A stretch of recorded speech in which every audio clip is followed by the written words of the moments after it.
शुभ प्रभात दोस्तों, मैं Amit sir Vatsalabai Banmadi school of scholars Armori की तरफ से आज हम आपके 7वीं कक्षा की हिंदी का नया पाठ जिसका नाम है हॉकी का बादशाह ध्यानचंद, इसकी शुरुआत करने जा रहे हैं। ध्यानचंद इस नाम से आपको कुछ चीज़ें याद आई होगी। आप पिक्चर में भी देख सकते हैं कि इस शख्स के हाथ में हॉकी स्टिक्स है, मतलब ये जो ध्यानचंद जी हैं, हॉकी इस खेल से बहुत सारे उनके गहरे ताल्लुकात रहे हैं। इन ध्यानचंद जी पर आधारित एक वीडियो मैंने पिछले तासिका में आपको भेजा था। आई होप आपको बहुत सारी जानकारी उसमें से हासिल हुई होंगी। लेखक कहते हैं कि यदि हम अपने राष्ट्रीय खेल हॉकी की चर्चा करें तो मेजर ध्यानचंद जी का उल्लेख किए बिना यह चर्चा पूरी नहीं हो सकती। अगर हम हॉकी इस खेल के बारे में कोई भी चर्चा करेंगे तो उस चर्चा में मेजर ध्यानचंद जी का जिक्र होना लाजमी है।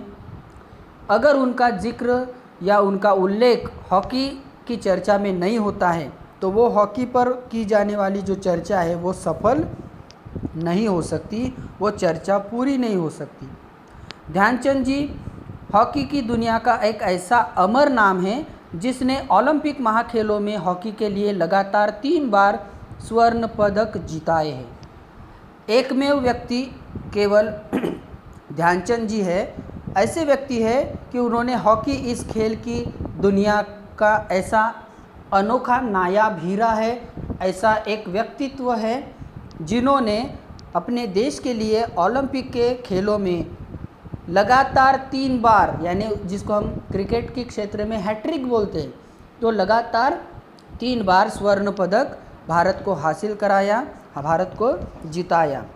जब मेजर ध्यानचंद जी की हॉकी आरंभ होती, यानी उनके हॉकी का स्टिक, हॉकी का खेल जैसे स्टार्ट होता, शुरू होता, तो ऐसा लगता था कि मानो उनकी हॉकी स्टिक में एक जादू है, उनकी हॉकी स्टिक जादू की छड़ी है।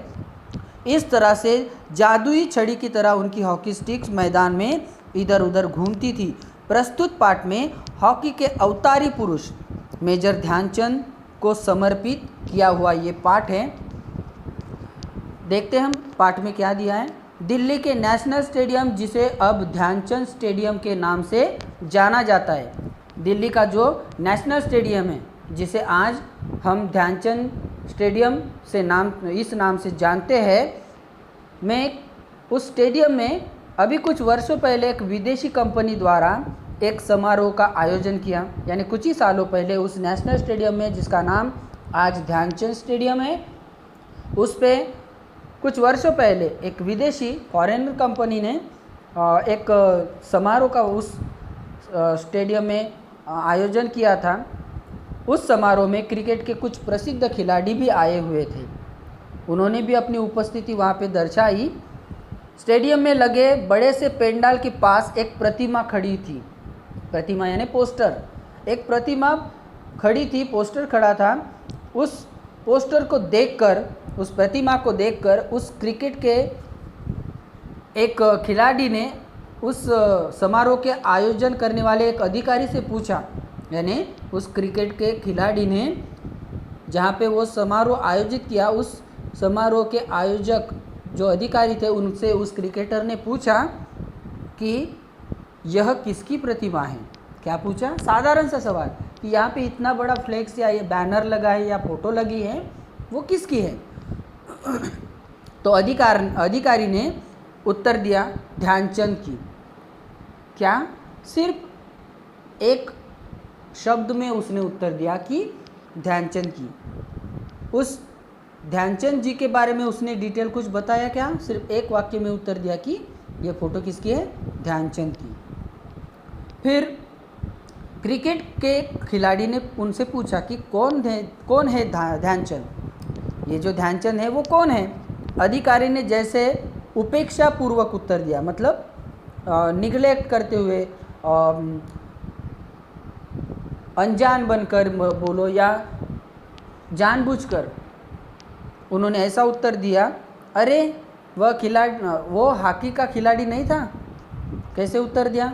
जैसे ध्यानचंद जी को कोई महत्व ही नहीं। इस तरह से उस अधिकारी ने उनकी उपेक्षा करते हुए उनकी तरफ ध्यान न देते हुए, ध्यानचंद जी की फ़ोटो की तरफ ध्यान न देते हुए या ध्यानचंद जी के बारे में सब कुछ जानने के बावजूद भी न जानते हुए इस तरह से उत्तर दिया कि वो हॉकी का खिलाड़ी नहीं था।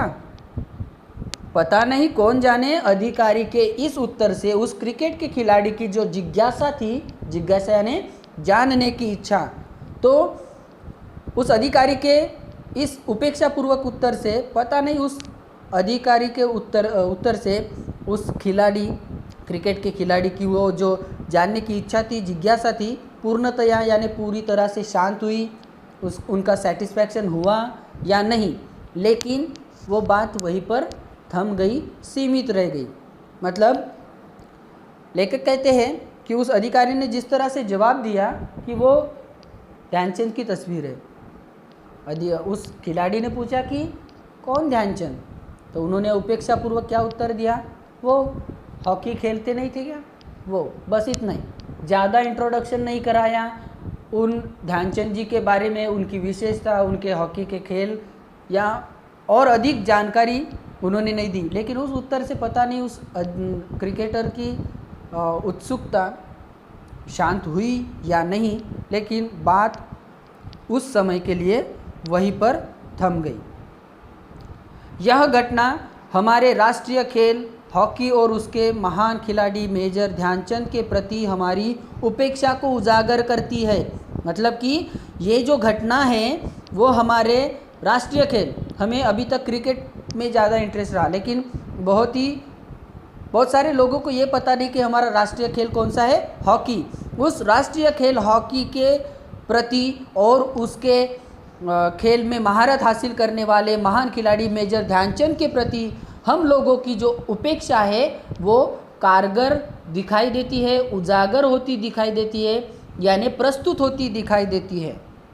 आज हमारे देश में स्त्री पुरुष, बच्चे बूढ़े, छात्र शिक्षक, लिपिक, अधिकारी, दुकानदार, खरीदार सब समान रूप से क्रिकेट ज्वर में ग्रस्त है। अभी मैंने कहा कि हमारे देश में क्रिकेट का क्रेज़ इतना है कि बच्चों से लेकर बूढ़ों तक, स्त्री से लेकर पुरुष तक, छात्र हो या शिक्षक हो, लिपिक हो या अधिकारी, लिपिक यानी क्लर्क, बाबू, तो लिपिक हो या अधिकारी हो या कोई दुकानदार हो या कोई खरीदार हो, सबके सर पर क्रिकेट का ही ज्वर, क्रिकेट का ही जुनून सवार है, यानी क्रिकेट की ही क्रेज़ है। अधिकांश लोग कई दिनों तक सब काम धंधे छोड़कर क्रिकेट खेल का आनंद लेने के लिए टीवी के सामने चिपके रहते।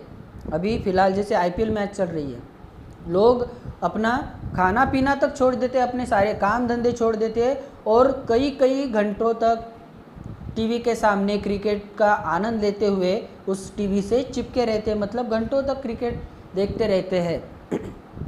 अपने इस राष्ट्रीय खेल में न उनकी विशेष रुचि है, न ही उन्हें उसकी खास जानकारी है, और ये शोकांतिका है, ये बड़ी दुख की बात है हम सब के लिए कि हम लोगों को इस हॉकी खेल के बारे में ना कोई इंटरेस्ट है, ना रुचि है, ना चाह है, और ना ही इस हॉकी के बारे में विस्तृत जानकारी है। ना हमने कभी इस हॉकी के खेल के बारे में जानने की कोशिश की, हॉकी खेल में कितने खिलाड़ी होते हैं, उसके क्या रूल्स एंड रेगुलेशंस हैं, क्या नियम है, क्या नियमावली है, इन सभी के बारे में बहुत ही कम लोगों को मालूम है।